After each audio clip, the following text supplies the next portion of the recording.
यह बात उस समय की है जब यह कहा जाता था कि मगहर में मरने वाला नरक में जाता है और अगले जन्म में उसे गधे के रूप में जन्म लेना पड़ता है। इसके अलावा ये भी कहते हैं कि अगर किसी को मोक्ष प्राप्ति करनी है तो उसे काशी आना चाहिए और वहीं अपने प्राण त्यागने चाहिए, जिस कारण से मोक्ष अभिलाषी वृद्ध लोग अपना अंतिम समय अपने अपने पुरोहितों के घर काशी व्यतीत करने के लिए, निवास करने के लिए आने लगे तथा पुरोहितों को उनके खाने के रुपए तथा पुरोहितों की पूजा अलग से प्रति महीना देने लगे, जिस लालचवश काशी के पंडों ने वृद्धों को अपने अपने घर पेइंग गेस्ट के रूप में रखने लगे। एक एक पुरोहित के घर 10-10 वृद्ध हो गए। कोई रोगी तो कोई अन्य परेशानी से ग्रस्त होने लगे।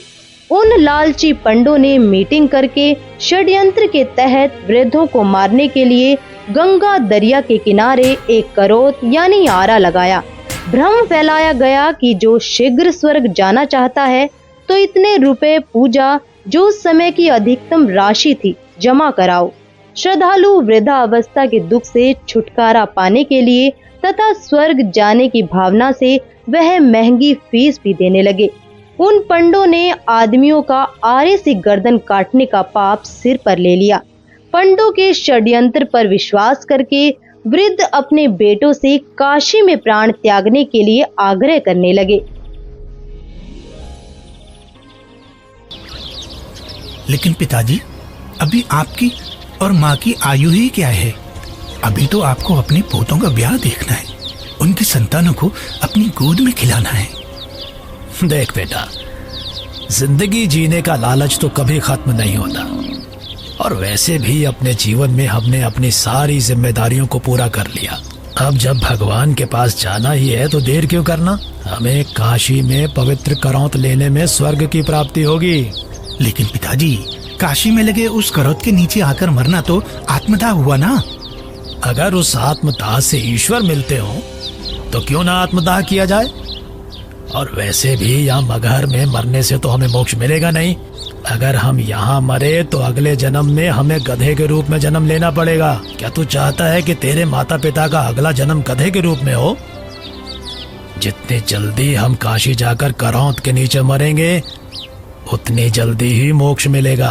लेकिन पिताजी, बस बेटा, तू हमारे साथ काशी चलकर वहाँ हमारी करौत के नीचे आकर प्राण त्यागने की व्यवस्था कर दे। रामशंकर अपने माता पिताजी के साथ काशी के घाट पर पहुँचते हैं। वह उस घाट पर भी पहुँचे जहाँ करौत लगा हुआ है। करौत से थोड़ी दूरी पर ही खड़े होकर वह सभी देखते हैं कि गंगा नदी के किनारे करौत वाली जगह है। उसका हैंडल करौत से थोड़ी दूरी पर एक मंदिर के पास है जो गुप्त है। ब्राह्मण, मुझे भी मोक्ष को प्राप्त करना है। ये काशी है और यहाँ मरने वाला हर व्यक्ति मोक्ष के लिए ही आता है। लेकिन मैंने अपने जीवन में बहुत सारे पाप कर्म किए हैं। इससे कोई फर्क नहीं पड़ता है कि मरने वाला व्यक्ति पापात्मा है या पुण्यात्मा। काशी में मरने वाला हर व्यक्ति स्वर्ग को जाता है और मगहर में मरने वाला हर व्यक्ति नरक को प्राप्त करता है। ठीक है, मुझे भी इस आरे के नीचे आकर स्वर्ग जाना है। 50 मोहरें लगेंगी। ये लो।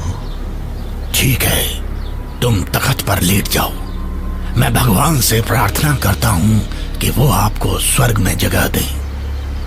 हे परमात्मा, इस आत्मा को अपने चरणों में स्वर्ग में स्थान देना। बहुत सारे लोग मोक्ष के लालच में पैसे देकर आरे से कट रहे थे। कुछ माता पिता अपने पुत्रों से अनुरोध कर रहे थे कि हमें भी आरे से कटवा दो ताकि हम जल्दी स्वर्ग चले जाएं। इस प्रकार रामशंकर भी लाइन में लगकर करौत के पास आता है और अपने पिताजी को करौत पर गर्दन रखते हुए देखता है। तभी पंडा इशारा करता है। दूसरा पंडा हैंडल घुमाता है, लेकिन हैंडल उलझ जाता है। थोड़ी देर बाद पंडा कहता है कि अभी भगवान ने आपकी कुर्बानी स्वीकार नहीं की है, कुछ दिन बाद फिर से आना।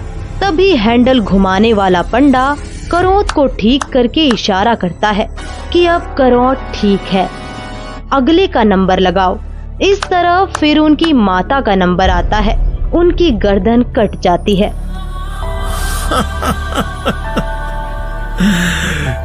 कितना भागा हूं मैं कि भगवान ने मेरी कुर्बानी स्वीकार नहीं की।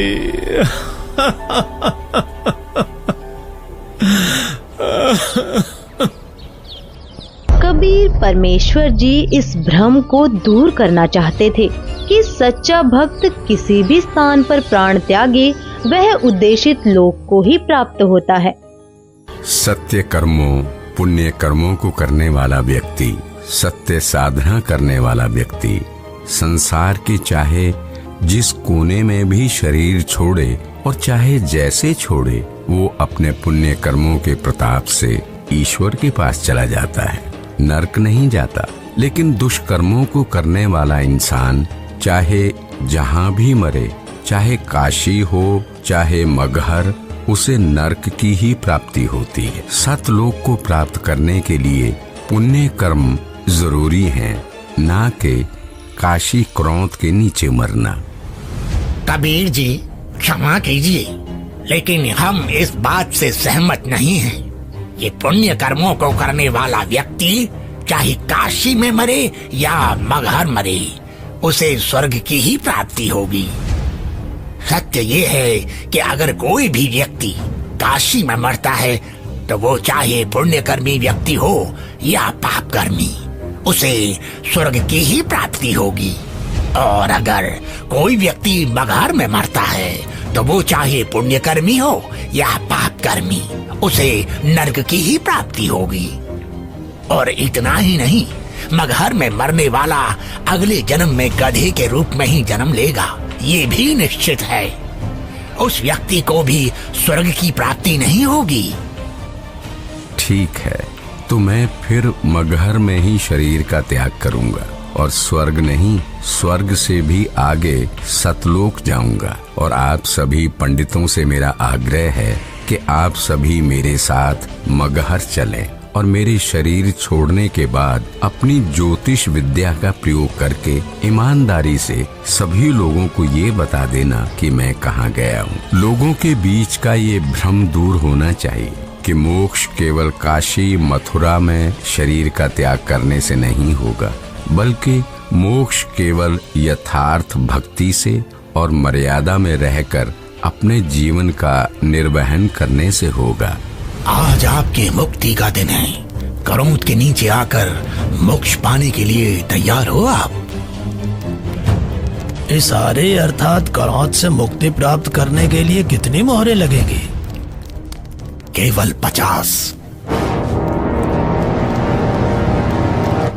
पिताजी, आपको उस करौंद के नीचे अपने प्राणों को त्यागने की जरूरत नहीं है। क्यों? पर बेटा फिर मुझे मुक्ति कैसे प्राप्त होगी? पिताजी, मैं अभी एक बड़े महापुरुष कबीर देव जी के पास से ही आ रहा हूं। उन्होंने कहा है कि जो व्यक्ति पुण्य कर्म करता है वो सतलोक ही प्राप्त करता है। उसकी मृत्यु चाहे जहां हो। बल्कि खुद कबीर जी मगहर में शरीर त्याग कर ये साबित करने जा रहे हैं कि मगहर में मरने वाला नरक नहीं जाता। यदि उसने सत्कर्म किए हैं तो वो भी स्वर्ग ही जाता है। आपको करौंद के नीचे अपने प्राण त्याग करने की जरूरत नहीं है। पिताजी, इन दुष्टों ने माता जी की हत्या की है। ये पाप कर रहे हैं। अरे अरे, ये क्या कर रहे हो? कबीर देव जी को ज्ञान नहीं है। तुम्हारा दिमाग फिर गया? ज्ञान नहीं है? वो तो साक्षात परमात्मा हैं। तो ठीक है, हम भी उनके साथ मगहर चलते हैं और देखते हैं कि उनकी कही गई बातों में कितना सच है और कितना झूठ।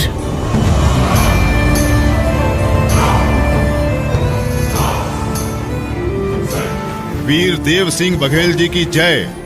महाराज, हमें ज्ञात हुआ है कि कबीर देव जी अपने शरीर का त्याग करने के लिए मगहर जा रहे हैं, लेकिन हमने सुना है कि मगहर में जो भी अपने शरीर का त्याग करता है उसे कभी स्वर्ग की प्राप्ति नहीं होती है। कबीर देव जी तो साक्षात परमेश्वर हैं और वो शरीर का त्याग चाहे जहां करें। ये मगहर में प्राणों को त्यागने की लीला वो इसलिए कर रहे हैं जिससे जनमानस को ये संदेश दिया जा सके कि आपको स्वर्ग की प्राप्ति होगी या नहीं, ये आपके पुण्य कर्मों पर निर्भर करता है, न कि मरण के स्थान पर। हमें कबीर देव जी के साथ जाना चाहिए। हाँ, हमें सिर्फ जाना ही नहीं है, अपितु कबीर देव जी के शरीर त्याग देने के बाद हमें उनके शरीर की रक्षा भी करनी है, जिससे उनका हिंदू धर्म विधि से अंतिम संस्कार किया जा सके। क्योंकि अगर हमने उनके शरीर की रक्षा नहीं की तो वो मुस्लिम उनके पार्थिव शरीर पर कब्जा करके उन्हें दफना देंगे। परमात्मा कबीर देव जी केवल हम हिंदुओं के भगवान हैं, उन मलेच्छ मुस्लिमों के नहीं। इसलिए हम आपको आदेश देते हैं, तुरंत ही सेना को हमारे साथ चलने को तैयार किया जाए। कबीर देव जी मगहर के लिए प्रस्थान करते हैं। वो नदी के किनारे से होकर गुजरते हैं, जंगल से गुजरते हैं। दिखता है कि उनके पीछे काफी सारे भक्त भी जा रहे हैं। कबीर प्रभु के साथ हिंदू और मुसलमान दोनों धर्मों को मानने वाले भक्त हैं। काशी के करोत का समर्थन करने वाले पंडे हैं, विद्वान पंडित जिनके साथ सालिग्राम भगवान की मूर्ति है, और बड़े बड़े टीका चंदन लगाने वाले पंडित जिनके साथ काफी सारी पुस्तकें हैं, वह भी कबीर प्रभु के साथ हैं। रामशंकर और उसके पिता भी कबीर प्रभु के साथ हैं तथा उनके पीछे वीरदेव सिंह की सेना भी आ जाती है। वीरदेव सिंह कबीर देव जी को प्रणाम करते हैं।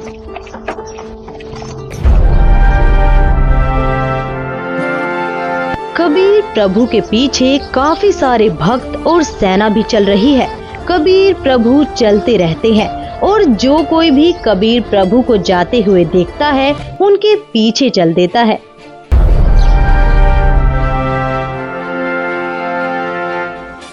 सलाम वालेकुम नवाब बिजली खान पठान साहब।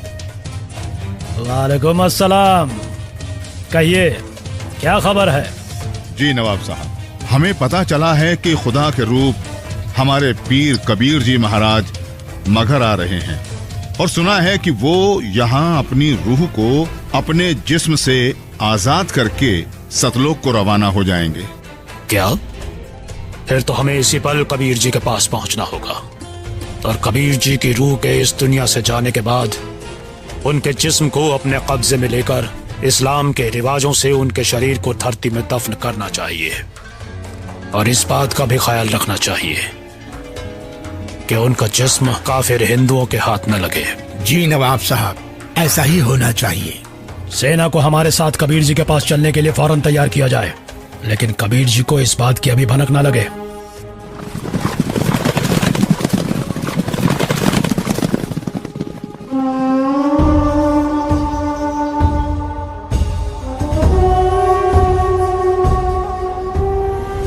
लगता है कबीर जी के जिस्म को पाने के लिए काशी नरेश वीर देव सिंह भी अपनी सेना लेकर आया है, लेकिन हमें किसी भी हालत में इन हिंदू काफिरों को कबीर जी के जिस्म को पाने नहीं देना है। आपके आने का मकसद हमें पता चल गया। पीर जी, बिजली खान आपकी क्या खिदमत कर सकता है? मैं अपना शरीर त्याग करने से पहले स्नान करना चाहता हूँ। जी, हम अभी आपके नहाने के लिए साफ पानी की व्यवस्था करते हैं। नहीं, मैं किसी बहते पानी के दरिया में स्नान करूंगा। बिजली खान। पीर जी, यहाँ एक दरिया बहता था जिसका नाम आमी नदी था, लेकिन पीर जी शंकर भगवान के श्राप के कारण उसका पानी अब एकदम सूख चुका है। चलो दिखाओ मुझे वो आमी नदी कहाँ है। जी पीर जी, चलिए। कबीर देव जी, वीरदेव सिंह, बिजली खान और उनकी सेना और बाकी के भक्त उस आमी नदी के पास पहुंच गए। कबीर देव जी ने उस सूखी हुई नदी को देखा। कबीर देव जी ने अपने हाथ जोड़कर प्रार्थना की और फिर अपने हाथों को हवा में ऐसे लहराया जैसे कि वह नदी को बहने का इशारा कर रहे हों। कबीर प्रभु के ऐसे इशारा करते ही थोड़ी दूरी पर ही नदी की जगह पर एक जोर से धमाका हुआ और धरती के अंदर से पानी का सैलाब निकला। यह देखकर सभी लोग चौंक जाते हैं और सभी भक्ति भाव से भरकर कबीर प्रभु को देखते हैं और अपने हाथ जोड़ लेते हैं। पूरी नदी में पानी भर जाता है। सभी लोग खुश हो जाते हैं।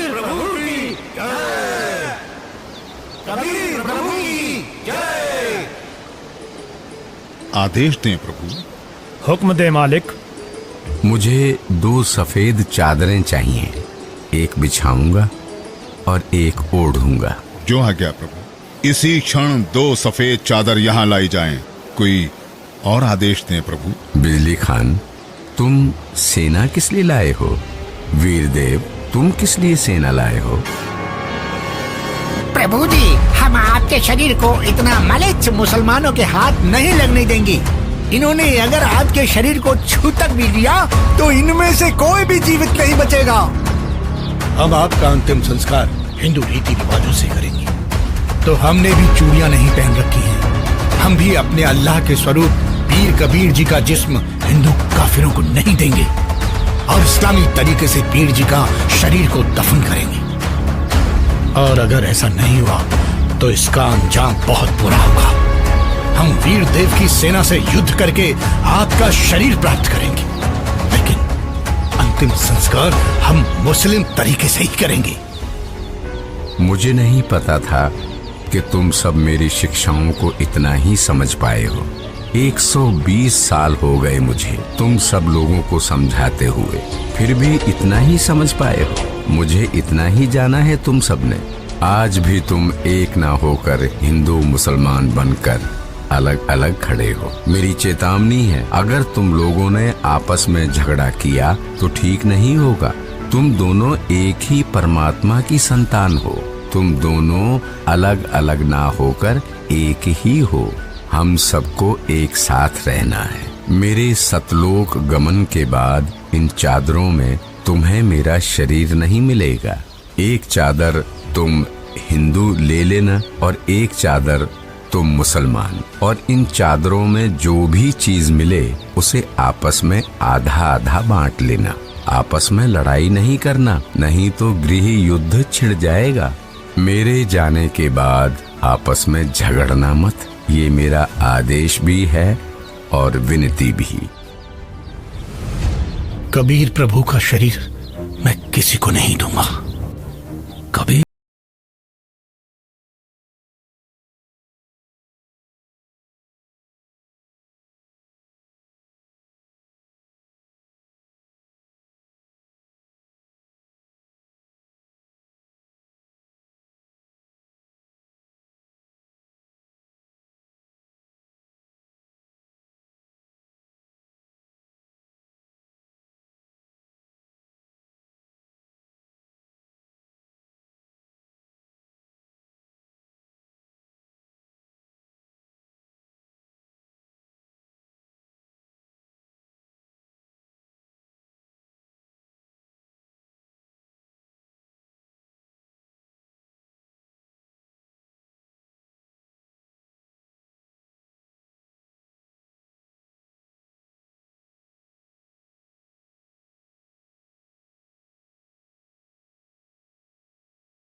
गुड़हल आदि रखे हुए हैं। यह देखकर सभी लोग चौंक जाते हैं। सभी लोग हाथ जोड़ लेते हैं। अब वीरदेव की आंखों से आंसू निकलते हैं। बिजली खान की आंखें भी नम होती हैं। दोनों एक दूसरे को देखते हैं और आपस में एक दूसरे को गले लगाकर रोने लगते हैं। दोनों सेनाओं के सिपाही भी एक दूसरे को देखते हैं। वहां खड़े ब्राह्मण लोगों की आंखों से आंसू गिरने लगते हैं। रामशंकर और उसके पिता के भी आंसू गिरते हैं। सभी लोग एक साथ कबीर देव जी के नाम का नारा लगाने लगते हैं। कबीर प्रभु की जय! कबीर प्रभु की जय!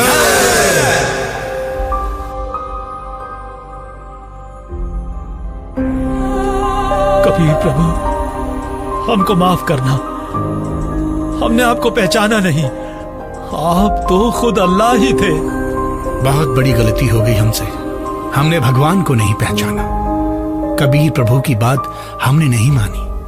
अब हम सब एक होकर रहेंगे और उनकी कही सारी बातें मानेंगे। या अल्लाह, माफ कर हमें। भगवान माफ करो हमें। कबीर भगवान हमें माफ करो। भगवान हमें माफ करो। फिर हिंदू और मुसलमानों ने आपस में वह फूल बांट लिए। और मगहर में ही कबीर प्रभु की याद में 2 अलग-अलग स्थानों का निर्माण किया और फिर उन्हीं में से कुछ फूल लाकर वीर देव सिंह ने काशी में चौरा का भी कबीर प्रभु जी के स्थान का निर्माण किया। उसे कबीर चौरा के नाम से जाना जाता है। वहाँ पर कबीर पंथ का बहुत बड़ा आश्रम बना है। कबीर प्रभु जी ही सच्चे और पूर्ण परमात्मा है, जिन्होंने हम सबको रंग भेद, जाति धर्म भेद आदि के आधार पर ना बांटकर एकजुट रहना सिखाया। परमात्मा एक विशेष जाति या समूह का नहीं होता। परमात्मा तो सबका एक है, जिसका नाम कबीर देव है। 507 साल गुजर जाने के बाद भी आज लोग उस महापुरुष की बात करते हैं, पर असल में वे कौन थे ये तो सिर्फ वही जानता है जिसने उनके अनमोल ज्ञान को समझा। इतने साल गुजर गए, परंतु इस सच्ची घटना की दास्तां आज भी लोगों के दिलों में जिंदा है और परमात्मा का अपने बच्चों को एक करने और काल के जाल से निकालने का संघर्ष आज भी जारी है। दर्शकों, सन 1398 से 1518 यानी कबीर साहिब कलयुग में 120 वर्ष रहकर सशरीर सतलोक गए और वे समय समय पर अन्य रूप धारण करके भी तत्वज्ञान देने के लिए आते रहते हैं। कबीर सागर के बोध सागर खंड अध्याय कबीर बाणी पृष्ठ 136 से 137 में कबीर साहिब ने स्वयं धर्मदास जी से कहा था कि 12वें पंथ यानी गरीबदास जी के पंथ में मैं स्वयं आऊंगा और सभी पंथों को समाप्त कर एक यथार्थ कबीर पंथ चलाऊंगा। और धर्मदास, जो यह बात मैं आज कह रहा हूं, जब कलयुग के 5505 वर्ष बीत जाएंगे तब मेरी यह बात सत्य होगी। दर्शकों, कलयुग के 5505 वर्ष सन 1997 में बीत चुके हैं और कबीर परमात्मा स्वयं संत रामपाल जी महाराज के रूप में आज हमारे बीच विद्यमान हैं, जो धर्म ग्रंथों का गुप्त रहस्य उजागर कर सभी धर्मों व पंथों के पाखंडों को उजागर कर दिया है। अब वह दिन दूर नहीं है जब ये सभी पंथ समाप्त होकर एक हो जाएंगे और एक कबीर परमात्मा की यथार्थ भक्ति संत